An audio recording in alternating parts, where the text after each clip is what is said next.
넘어가 보겠습니다. 다음 얘기. 네.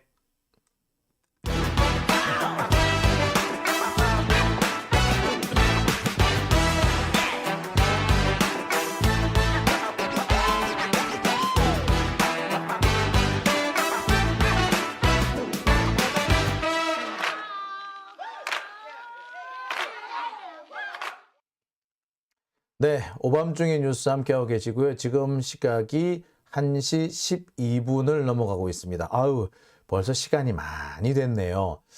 빨리빨리 진행을 할게요. 자, 제가 오늘 마지막으로 준비한 내용은요. 네. 지금 국가수사본부 본부장이 된 정순신 검사에 대한 얘기를 좀 해볼까 합니다. 정순신 검사, 저도 좀 잘 아는 사람입니다. 이렇게 만나게 될 줄은 몰랐네요. 제가 불교 방송에서 파이낸셜 뉴스로 옮길 무렵에, 그 무렵에 대검 부대변인을 했던 사람이 이 사람이에요. 딱 그 무렵이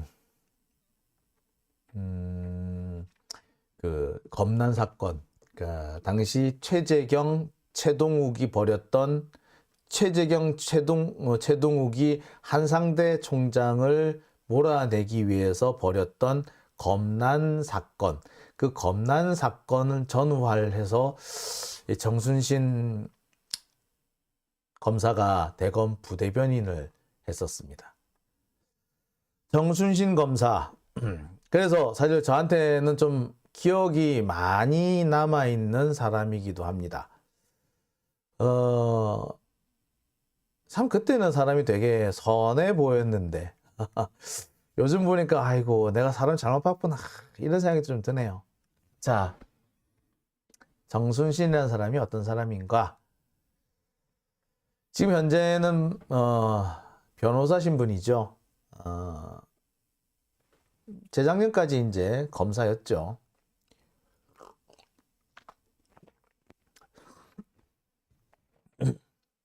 서울대 출신이고요. 부산 대동고를 졸업했습니다. 부산 대동고 출신에 서울대 법대 출신이고요.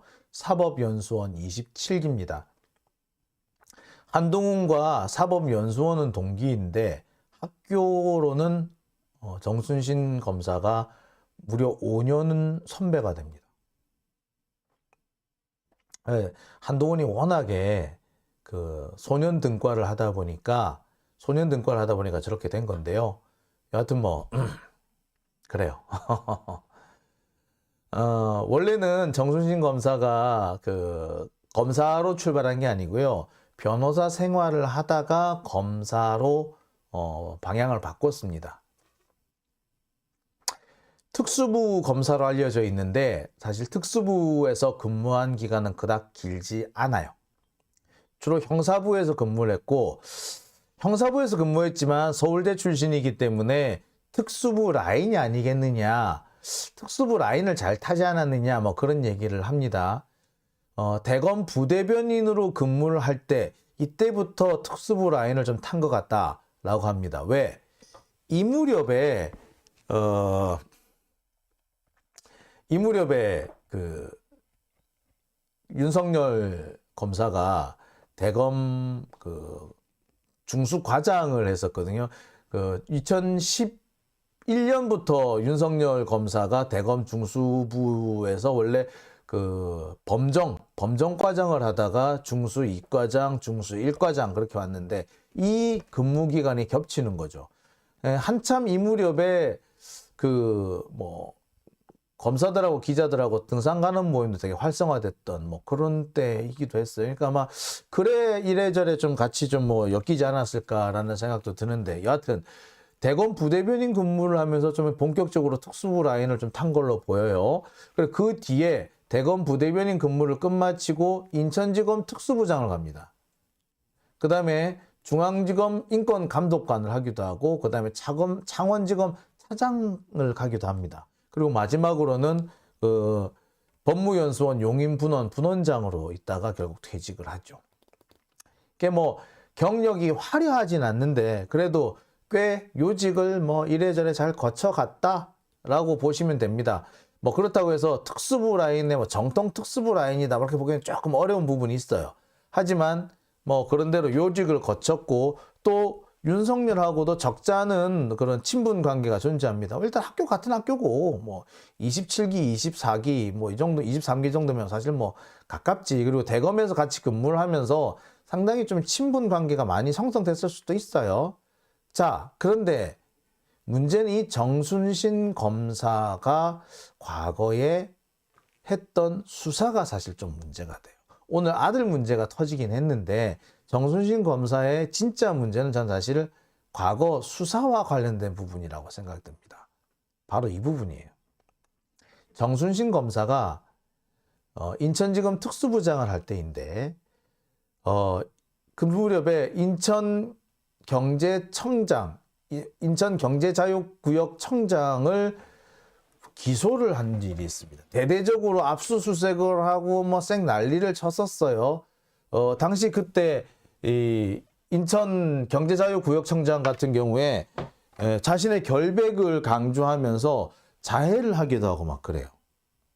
근데 그 당시로는 그 건설업자로부터 약 7억 원의 뇌물을 받았다는 게 최초 혐의였어요. 근데 결과적으로는 어떻게 되느냐? 그냥 양복 400만 원짜리 양복 얻어 입은 게 다다라고 해서 끝나버려요. 그 부분만 이제 뭐 재판을 받게 됐고 뭐 거액의 뇌물 혐의 이런 건 전혀 인정이 안 됐습니다. 그런데 이 뇌물 혐의를 수사한다면서 이 경제자유구역청장 뭐 청장실을 막 압수수색을 하고 자택 자수하고 주변 사람들 막 끌고 가고 이러니까 이 사람이 견디다 못해서 자해를 해요. 뭐 아주 심각한 상태까지 간 건 아닙니다만 이때도 과잉 수사가 아니냐라는 의심이 많이 들었습니다. 특히 정순신 검사가 처가 쪽 뭐 처남하고 그 처가 쪽 처남이 이 경제자유구역청장 뭐 이걸 하려고 하는데 그거를 노리고 지금 있던 사람을 밀어내려고 했다. 뭐 그런 얘기들이 막 나오기 시작을 했었어요. 그게 사실인지 아닌지 모르겠습니다. 그게 찌라시로 많이 돌았었어요. 그러니까 증권가 찌라시 중에서는 정순신이 그래서 때려 죽일 놈이었어 아주. 그래서 정순신이 자기 처가와 관련해 가지고 이 사람을 이종철 경제자유구역청장, 인천 경제자유구역청장 이 청장을 일부러 몰아내기 위해서 처가 쪽에 사주를 받고 무리한 수사를 했다. 이런 얘기들이 상당히 그 당시 찌라시가 많이 돌았어요. 이게 사실로 이렇게 규명된 적은 없어요. 뭐 수사를 받았을 리가 있나? 검사인데, 그치? 현직 특수부 검사인데 누가 수사를 해? 안 해. 그냥 찌라시로 돌고만 끝났어요. 하지만 그런 얘기는 실제로 있었고, 그 당시 이종철 자유구역청장은 상당히 억울해했습니다. 이 부분을 가지고. 나는 받은 거 없는데 이게 뭐야? 검찰이 나를 일부러 표적을 삼아서 죽이려 하고 있다는 주장을 많이 했었어요. 진짜로 그런지 아닌지는 좀 잘 모르겠습니다. 하지만 결과적으로 봤을 때 이 사람이 원래 검찰이 주장했던 내용과는 전혀 관련이 없는 다른 걸로 기소가 됐어요. 처음 그래가지고 측근 무속인 영장. 이 사람이 뭐 잘 가던 이 사람도 뭐 천공 같은 뭐 그런 사람이 있었나 보지. 어쨌거나 이 측근만 영장이 청구되고 이종철 그 경제구역청장은 결국에 다른 걸로 양복 받은 걸로 기소가 됐습니다. 요즘 같으면은 양복 받은 걸로는 사실 기소되기 어렵죠. 그거에 사실은 기소가 된다고 해도 유죄가 나오기도 좀 힘듭니다. 요새 같으면 그게 김영란법 위반이 되겠지만 그때는 이런 걸로 기소된다고 하더라도 유죄 나오긴 좀 쉽지 않은 그런 상황이었거든요. 여하튼 양복 400만 원짜리 받았다고 해서 그걸로 기소가 됩니다. 예. 양복 비싼 양복 나오니까 또 뭔 얘기 나오겠다. 예. 자, 이 정순신이라는 사람이 지금 국가수사본부 본부장이 된 겁니다. 그러고 있는데 지금 이제 아들의 학교 폭력 문제까지 같이 불거지고 있죠.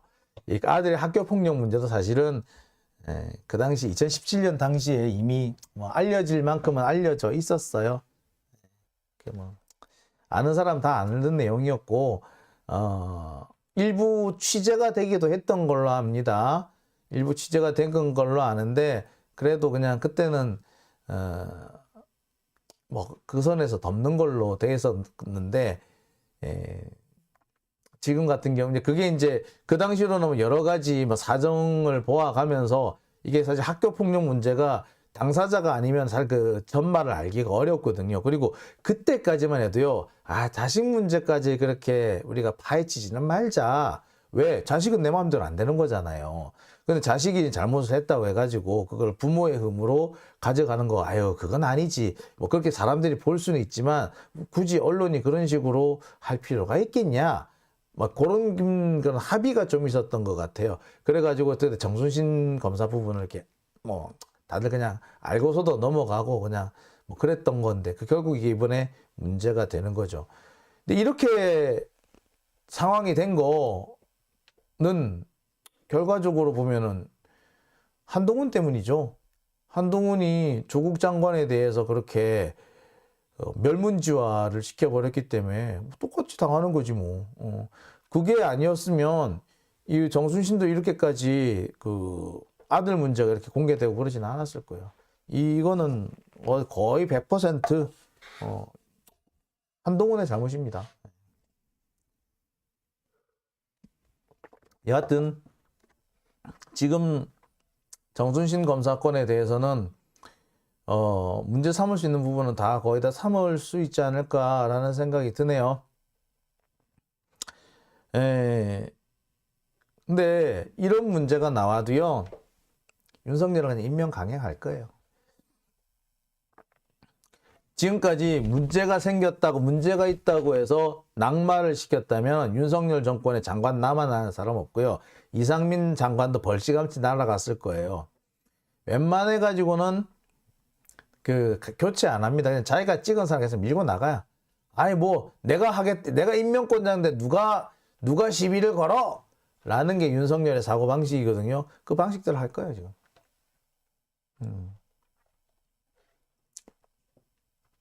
스카이윈도님, 조국 전 장관 수사보다 드라마 더 글로리가 더 큰 영향이라고 봅니다. 뭐 그런 부분도 있어요. 근데 다만 그 글로리가 영향을 미치게 된 거는 그만큼 파급 효과가 훨씬 커졌을 거예요. 근데 하여튼 뭐 글로리 영향도 분명히 있긴 있을 겁니다. 진은숙님, 자식까지는 이용해서는 안 돼. 맞아요. 원래 그 자식 문제는 서로 안 건드리는 게 사실 근래는 그런 게 신사협정처럼 있었는데 그 한동훈이가 그렇게 아작내고 난다 못하고 뭐 아무것도 없어. 그냥 다 자식이고 뭐 그냥 다물고 떨었는데 결국엔 그게 검사들 자기들한테로 돌아가는 거죠. 모리님, 저도 더 글로리 실사판 보는 것 같았어요. 사실 그런 부분도 있습니다. 특히 그 정순신 검사 아들이 피해자한테 했던 내용을 보니까 당시 우리가 몰랐던 내용 부분이 있었어요. 그러니까 우리는 그때 그냥 학교 폭력인갑다. 그리고 뭐 진짜 그냥 그 애들이 진짜 그 장난처럼 계속 괴롭히는 뭐 그런 거였거나 아니면 욱해가지고 팼거나 우리가 알기로는 욱해가지고 싸움이 난 걸로 이렇게 알고 있었어요. 그런데 그 싸움이 한번 붙다 보니까 계속 싸움이 여러 차례 붙었고 그러다가 계속 졌다 뭐 이런 식 그 피해자라고 하는데 계속 두들겨 맞다 보니 그게 억울해서 뭐 이렇게 된 거다 이렇게 우리가 알고 있었는데 이번에 공개된 내용 보니까 전혀 내용이 또 다르더라고요. 보니까 뭐 제주도에서 온 돼지라는 둥, 좀비 잣발 좀비라는 둥, 빨갱이 잣발이라는 둥 이런 얘기를 했다 그러대. 그런 얘기를 함부로 할 정도의 아이면 그 일배 아니에요 그거 진짜? 그런 아이가 뭐 명문대학에 진학했다고 한다면 글쎄요 그런 애들이 명문대학에 진학을 해가지고 뭐가 되겠어요? 한동훈처럼 되는 거지 뭐. 이거는 지금이라도 바로 잡아야 될 문제죠. 피해자는 지금까지도 고통을 받고 있는 걸로 지금 이렇게 돼 있던데 아버지가 검사라는 이유로 이렇게 하는 거는 더군다나 보니까 그 원래 그 전학 조치를 시켰는데 이 전학 조치를 못 받아들이겠다라고 해서 소송을 제기를 했던 모양이더라고요. 근데 소송을 제기하면서 제일 좋은 방법이 뭐냐? 그 가처분 신청을 넣는 거죠. 그 전학 조치 무효 청구 소송을 내면서 전학 조치 그 효력 정지 가처분 신청을 내는 거예요. 그러면 전학을 안 가고 원래 있던 학교로 돌아갈 수 있어요. 그래가지고 그 소송을 하는데 2년 정도, 2, 3년은 충분히 걸리거든요. 최종적으로 패소하더라도 사실상 원래 있던 학교에서 졸업은 할 수 있는 거예요. 예. 가처분 신청을 통해 가지고 아마 그런 방법을 하지 않았을까 싶은데 최종적으로 제가 알기로는 그 거의 졸업할 무렵이 돼서 그 전학 조치가 난 걸로 알고 있거든요. 그러니까 그러면 그때까지는 전학을 실제로 안 간 거다 이렇게 볼 수 있는데 그러려면은 가처분 조치 뭐 이런 걸 했던 것 그런 걸 하지 않았나라는 생각이 들어요. 근데 그 만약에 진짜 그렇다면 가처분 해가지고 전학을 안 갔다라고 한다면 재판을 하는 거야 뭐 그럴 수도 있는데 가처분을 내고 뭐 이렇게 했다면 진짜로 그렇게 했다면 좀 세네 그죠? 예. 그러니까 딱 자신이 가지고 있는 법적인 이 지식을 이용해 가지고 사익을 취한 거죠. 특히 검사가 이러면 안 되는데 그치? 참 그렇습니다. 헐 뭐 자자님 헐 이렇게 하셨는데 참 근데 이런 사람이 국가수사본부장을 맡는다 아니죠. 이거는 아닌 것 같아요. 근데 윤석열 밀고 나갈 겁니다. 그리고 언론들이 거의 안 다룰 거예요. 윤석열 정권에 문제가 없어서가 아니라 윤석열 정권의 잘못을 언론에서 거의 다루지 않죠. 그래서 마치 평화로운 것처럼 잘 넘어가는 겁니다. 만약에 문재인 정부 때처럼 검찰이 그 윤석열 정권을 이렇게 물어뜯기 시작했으면 아니 그 10분의 1만 물어뜯었어도 지금 윤석열 정권 남아있지를 못할 겁니다. 벌써 폭동이라도 한 100번은 났을 거예요. 근데 문재인 정권 때 그렇게 난리치던 정권을 물어뜯지 못해서 난리치던 언론들이 이렇게 순한 양이 돼 있을지는 생각을 못했습니다. 특히 바이든 이 새끼 바이든 날리면 이 주장이 나왔을 때 만약에 문재인 대통령이 그런 식으로 했다고 해보세요. 어떻게 됐을까요? 진짜 지금쯤 쫓겨났을 거야. 근데 이 윤석열은 정말 뻔뻔스럽게 바이든이 아니고 날리면입니다. 이 새끼 아니에요. 이딴 식으로 해도 이 새끼라고 말한 기억이 없다며 또. 그런 식으로 말했는데 아무도 누가 비판하는 사람이 없잖아. 난리가 났을 겁니다. 만약 문재인 대통령 때 그렇게 했으면. 뭐 그것뿐이겠어요.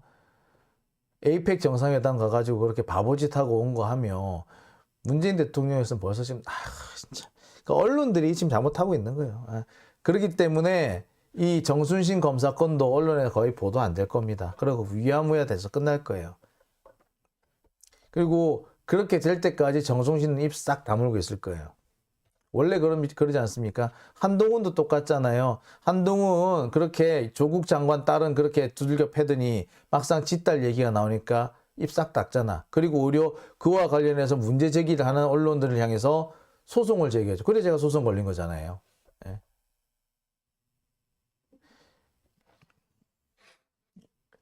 똑같아요.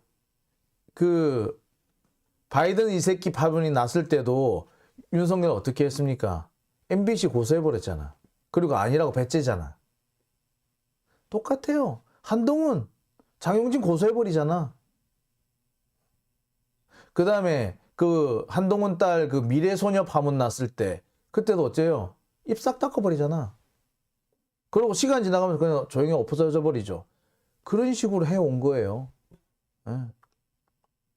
그런데 윤석열 정권에서 한동훈이나 윤석열이나 김건희는 그게 통하는데 그게 만약 문재인 정부에서 그게 그런 방식이 통했겠냐고. 안 통하죠.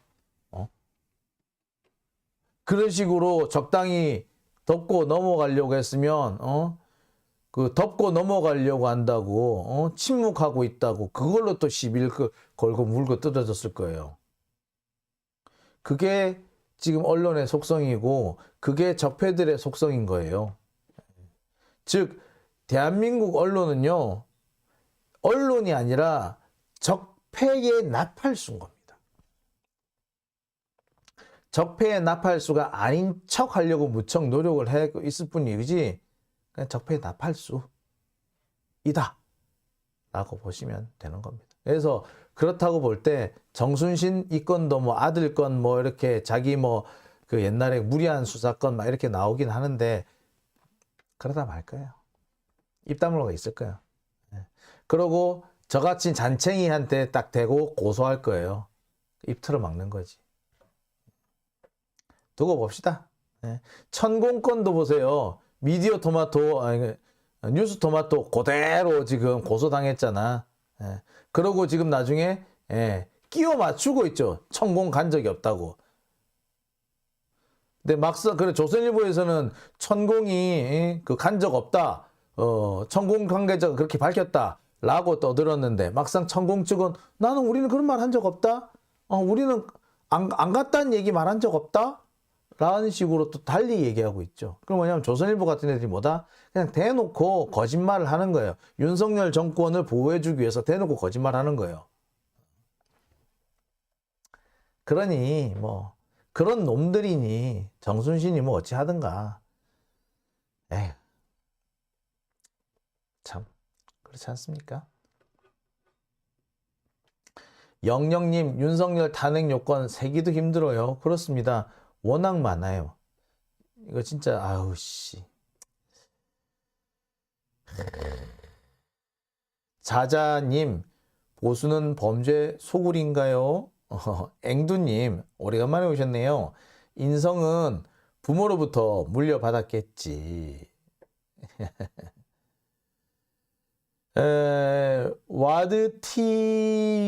와드티유님인가요? 와드티유님인가요? 탄핵 사유 쌓이고 있어요. 라고 하셨습니다. 참, 그렇습니다. 근데, 이렇게 언론이 숨기고, 윤석열이 숨기고, 뭐 지금까지는 그렇게 잘 버텨왔는지 모르겠으나, 언제까지 버틸 수 있는지, 두고 봅시다. 제가 볼 때 그닥 그게 뭐 언제까지 버틸 수 있겠어요. 국민들의 눈과 귀를 막는다고 해서 막아지는 것도 아니고 그냥 잊혀지기를 바란다고 해서 정말 사람들이 잊는 거 아닙니다. 자꾸 새로운 이슈가 터지니까 뒷전으로 밀려갈 따름이지 도이치모터스처럼 분명히 살아올 겁니다.